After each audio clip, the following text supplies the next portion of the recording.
今天教家人们编这个彩色小粽子，有喜欢的家人们可以动手学起来哟。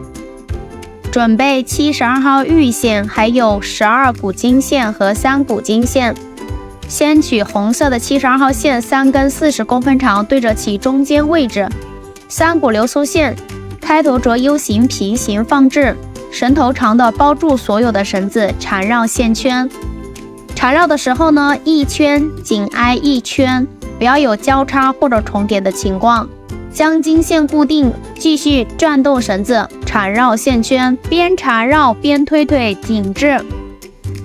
我们大概缠绕金线的长度要缠绕2厘米的长度左右。缠到想要的长度后，绳头穿进左边的 U 型线圈，另外一边收紧绳子。再用剪刀修剪掉多余的金线，然后再用打火机烫粘一下，防止它脱线，然后直接绕的线圈对折。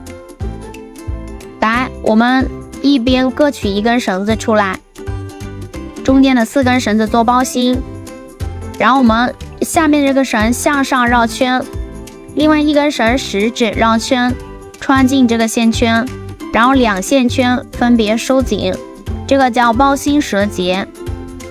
牢牢绑紧之后，我们再给它均匀的分成3组，每2根绳子1组。分成3组来，我们先固定其中的2组绳。这里我们要开始往这组轴线上面挂线了。粉色的线30公分对折，右边绳头搭上来，穿过去收紧，再搭上来，穿过去收紧，这个叫斜卷结挂线。紫色的线也是对折其中间位置，放到轴线下，右边绳头搭上来，穿过去收紧，再搭上来，穿过去收紧，这里都是用斜卷结挂线。12股金线对折，来，右边绳头搭上来，穿过去，再搭一次，穿过去，收紧就是斜卷结挂线。再挂1根绿色的绳子，30公分长，右边绳头搭上来，穿过去，搭上来，穿过去，直接全部推到一起。来，这组线就算挂好绳子了。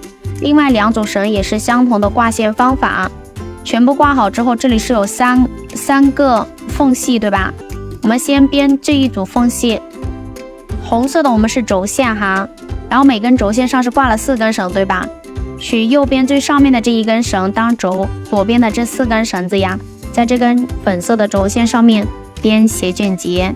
斜卷结的编法就是像视频中这样子编织，搭轴线上穿过去，再搭轴线上穿过去，每根绳子连续绕2下，是一个完整的斜卷结。这一层编完之后，取这一层最上面的粉色线为轴，右边的这个紫色的线还有金线绿线在上面编斜卷结。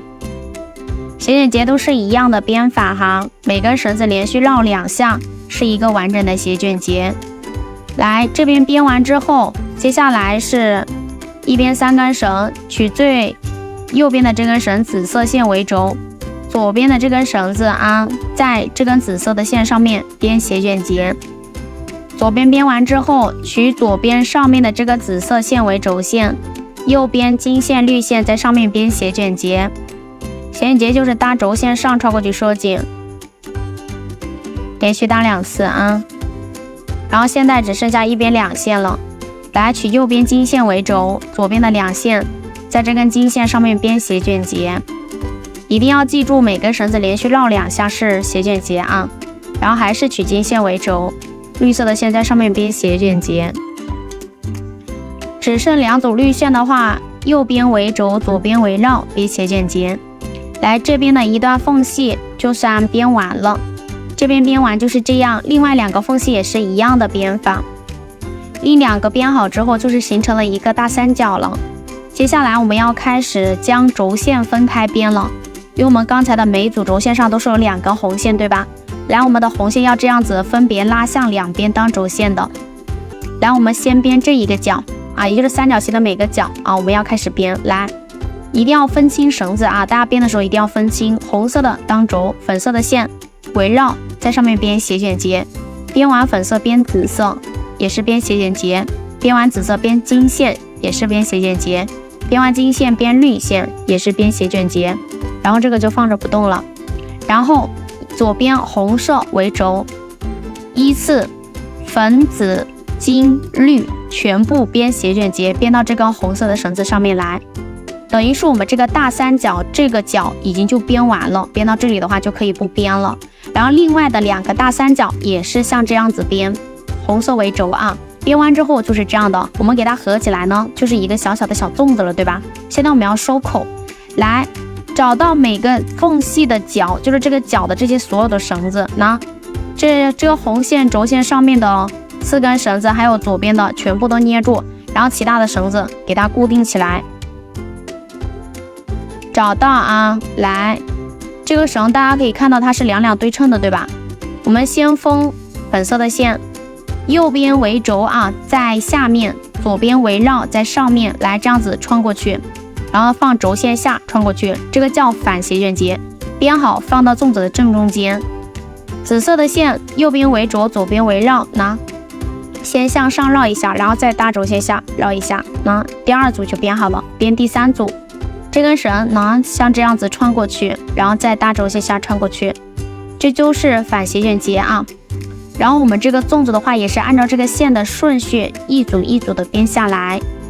编完绿色的线，我们红色的线也要给它交叉编一组哦。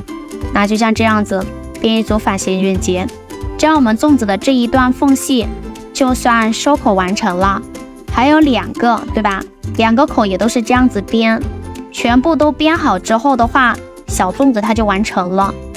然后这个绳头我们怎么处理呢？修剪掉，留一点点啊，留一点点就行。